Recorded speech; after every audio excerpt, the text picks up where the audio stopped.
It's good, everybody. Peace and blessings. Osayande here. Listen, I haven't talked about sports, outside of political spectrum, just sports, just in general and everything. And I'm supposed to been doing that and everything. And me being from Philadelphia, I'm a Philadelphia sports fan, a suffering one, even though the Eagles won the Super Bowl about 3 years ago, whatever. 2 years ago, going on 3 years ago now, it's the first one they ever won. So, but I want to talk about some hoops, talk about basketball, talk about my Sixers, and basically discussing everything the beginning of the season. I think their record is 8-4. 7-5, or 8-5, something like that. I think they either 8-4, 8-5 right now. I can't really remember. But they broke. I know they broke a losing streak and everything the other day on Sunday against when they played Cleveland. And the Sixers, now, they came in with a lot of expectations this year because of the Eastern Conference. You had Toronto losing Kawhi Leonard. Boston lost Kyrie Irving. And then you had the Sixers added Al Horford. Well, Boston lost Kyrie Irving and Al Horford. And the Sixers added Al Horford. Milwaukee lost Malcolm Brogdon, which is a big loss and everything for them. So people were like, okay, the Sixers added Al Horford and everything. They should be a real good defensive team. They might have some issues with their shooting, but they should be one of the finalists in the Eastern Conference. Okay. Now, the first 4 games, they won their first 4 games of the season, and they looked pretty good. The first game was the only game that they had looked really good defensively. Now, they had played other teams and everything, but they played Boston the first game of the season, and they look real good defensively. The Sixers didn't shoot the ball well. They didn't really. They're not really cohesive offensively yet, and but they played great defense in that game. They held Kemba Walker in check. The only person that really got off on them was that had a really good game against him was Gordon Hayward, who had 25 points I think in that first game and everything. But the Sixers pretty much suffocated Boston defensively with their length and everything, and Ben Simmons played real well in that game. Now, you had but after that, they were up and down and everything, but their defense, they wasn't carrying that same defensive intensity in these last few games up until that game Sunday, which was their best game they played this season. Even though we know Cleveland's not a good team, but the Sixers basically destroyed them. They were up 20. I think they got up 20 in the first quarter, and they went on like a 40-15 run or something outrageous or whatever, and everything. They were up 22 at halftime, and everything. They basically coasted. They were up by as much as 30 in that game and everything. They dominated a weaker team, and they had played Cleveland early in the year. Actually, a couple of games before that, at home, and Cleveland damn near won the game. They Sixers had to get a late bucket, a late dunk by Joel Embiid and everything to put the game away, and then they had to play good defense and everything to keep Cleveland from winning the game. Cleveland almost won that game because Kevin Love got an open look. But they dominated Cleveland this past Sunday.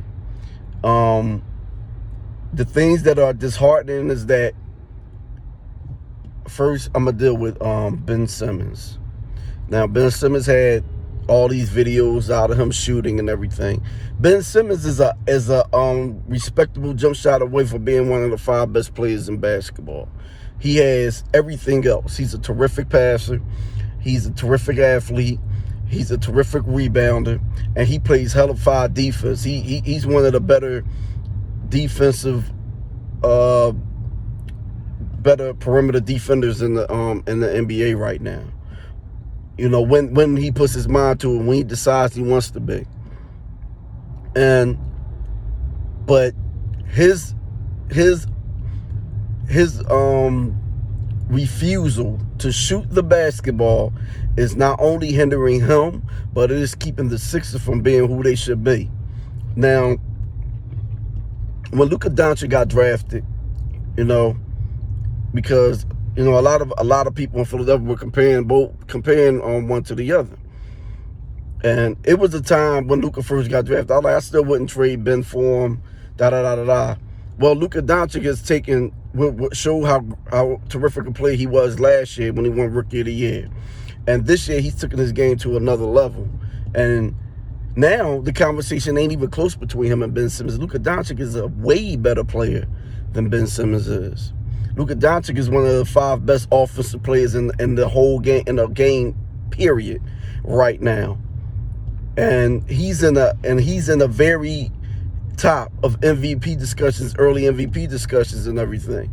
When you talk about LeBron, who's a physical marvel at 35 years old and 17 years in the league and still doing what he's doing, and Giannis is Giannis. You know, Giannis is playing great basketball, and then there's Luka. You know what I mean? No, and James Harden. I guess you could say James Harden, but James Harden is nowhere near as efficient as Luka is. I think Luka's game is going to translate better than Harden because,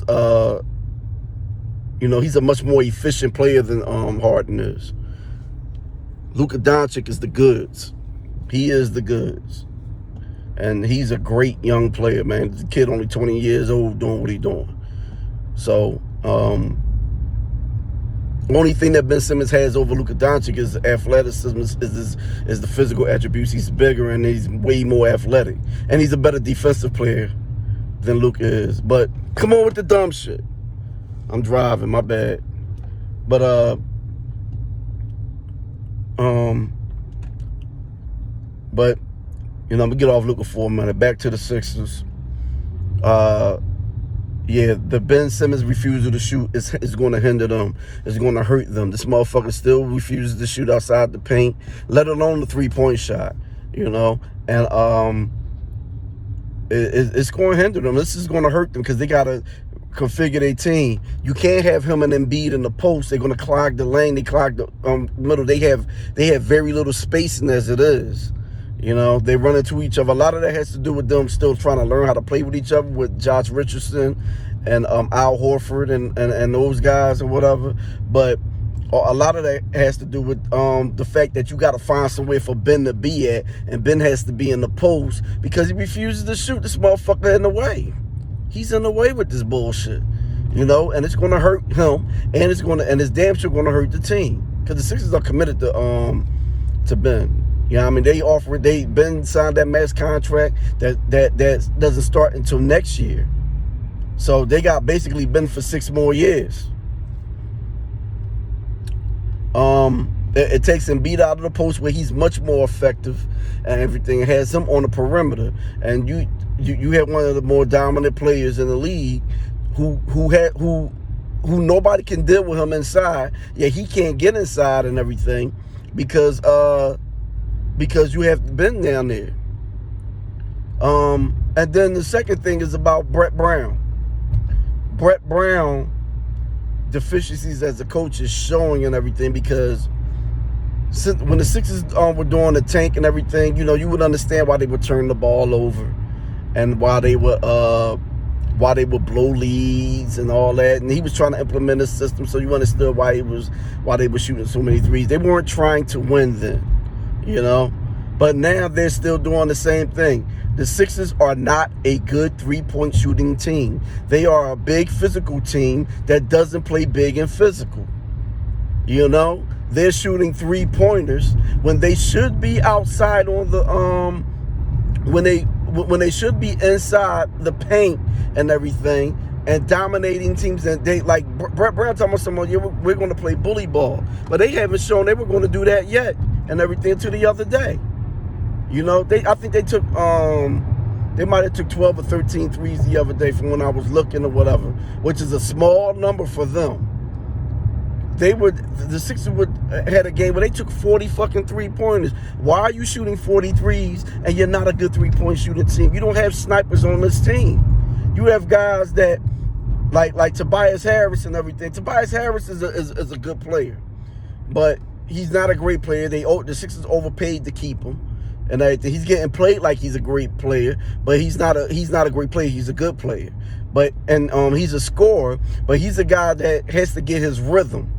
You know, and instead of just having them camp out on the 3-point line shooting threes, you should have them give him the ball, let him go to the cup, let him get some easy baskets and everything first, and let him get his rhythm and everything. But he's he missed 22 straight threes. This guy's way too good a shooter to be doing that. But you know, he started pressing and everything, and then he started missing these shots.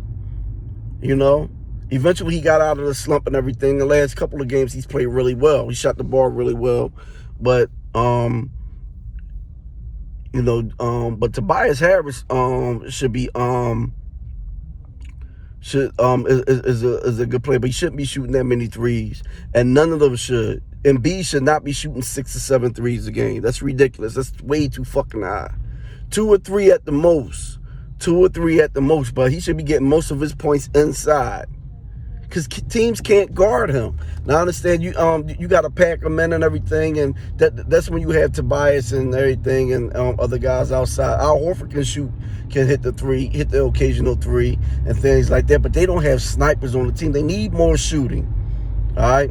But they're shooting all these fucking threes anyway, and that allows people, because they're missing so many shots, it allows other teams to come back on them because they're not getting good looks at the basket. They're not playing efficient basketball. They turn the ball over like crazy, and they allow teams to come back and everything. They lost 3 games where they were leading going into the third quarter, and teams came back and won a game. And teams that are not better than them, they lost against Oklahoma City. Oklahoma City's a bad basketball team. The Sixers were beating this team, and they should have won. They were up 21 on Denver, 21 points going into the fourth quarter, and wound up losing the game at the end. You know, it's ridiculous. Because they don't play smart, efficient basketball, and that has to do with the coach, because this has been the same pattern and everything. This has been the same pattern since they've been in since Brett Brown has been the coach on this basketball team. The same shit has been going on, and that's crazy. You know, so hopefully they get some cohesion and everything. But finding that cohesiveness offensively is going to take some time. I understand that, but they shoot way too many fucking threes, and they don't allow themselves to do that. They turn the ball over way too much. They don't play smart basketball, and they should bring that defense every fucking game. It shouldn't take them losing 3 games in a row or losing to teams that they should be blowing out to finally, okay, we need to start playing. Play basketball. Yeah, I mean, a lot of that got to do with the fucking coach. Yeah, I mean, I'm not a fan of Brett Brown. I used to defend him and everything, say he didn't have enough. We don't really know how good a coach he is. Well, you know, we starting to learn, and it's not looking good. So that's all I gotta say, man. Peace and blessings. I'm out.